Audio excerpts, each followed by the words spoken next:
Party में कोई नेता बचा नहीं जो अरविंद केजरीवाल के पक्ष में आके कहे। सबसे पहले तो आपको होली की बहुत बहुत बधाई, शुभकामनाएं, और करोड़ों देशवासियों को भी रंगों के त्योहार की बहुत बहुत बधाई, शुभकामनाएं। हमारा भाईचारा ऐसे बढ़ता रहे, प्यार देश के प्रति बढ़ता रहे और हम सब मिलके अपने भारत को विकसित भारत बनाएं। एक बार फिर भारत को महान बनाएंगे, विकसित भारत का संकल्प पूरा करेंगे।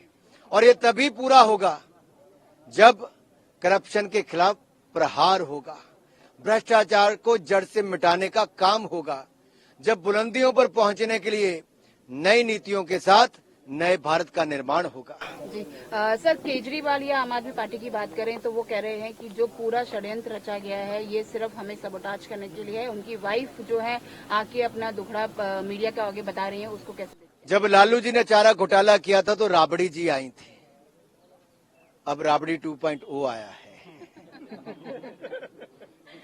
ये पार्टी में कोई नेता बचा नहीं जो अरविंद केजरीवाल के पक्ष में आके कहे।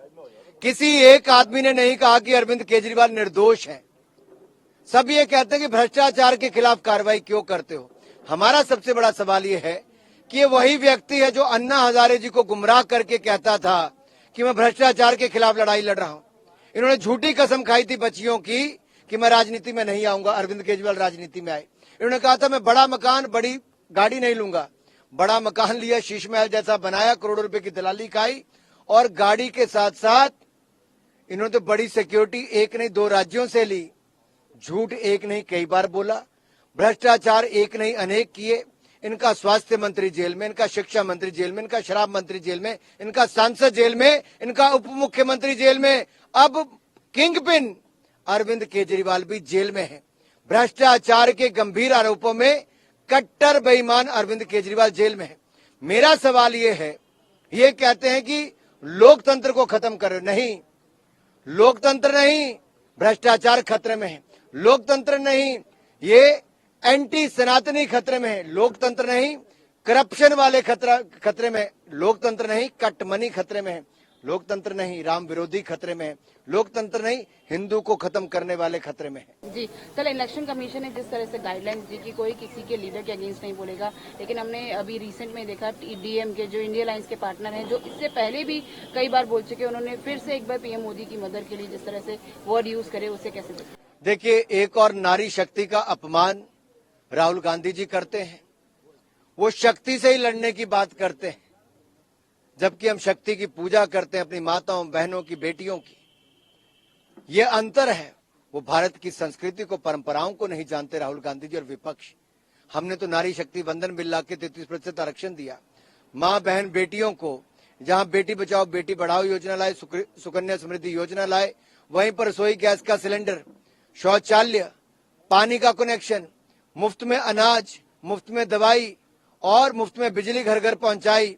ऐसे अनेकों कार्य मोदी सरकार ने किए जो नारी शक्ति के लिए किए हैं। ये अंतर है कांग्रेस की सोच और मोदी की सोच में। इसलिए मैं कहना चाहता हूं, वो लोग गाली गलौज पर उतर आए हैं। 120 गालियां अब तक इनके अलग अलग नेताओं ने, इंडी गठबंधन के नेताओं ने, घमंडिया नेताओं ने निकाली है। जो मां की गाली तक उतर आएंगे, गंदी नाली का कीड़ा कहेंगे, बिच्छू कहेंगे, जहरीला सांप कहेंगे, मौत का सौदागर कहेंगे, ना जाने क्या क्या कहेंगे। लेकिन जितनी गाली इन्होंने निकाली, उतना ही प्यार की बौछार हिंदुस्तान की जनता ने मोदी पर की है। ये मोदी जी के प्रति जनता का प्यार है। जो 4 तारीख को रिजल्ट आएगा, 400 पार का नारा पूरा होता नजर आएगा। 18 साल की उम्र से ज्यादा वाले 18वीं लोकसभा के लिए मोदी जी को चुनकर भेजेंगे। तीसरी बार मोदी प्रधानमंत्री बनेंगे और भारत दुनिया की तीसरी अर्थव्यवस्था बनकर खड़ा होगा।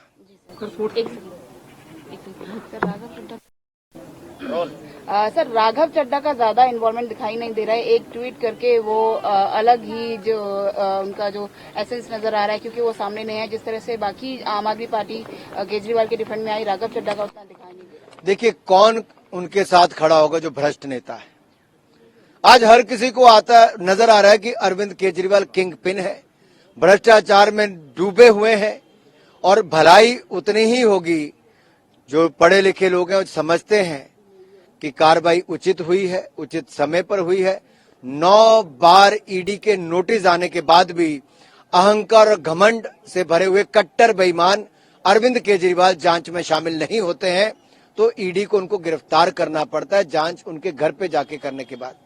वो जांच में शामिल क्यों नहीं होते? वो क्यों नहीं बताते क्यों इतना पैसा खाया है, जबकि सारे सबूत उनके सामने है।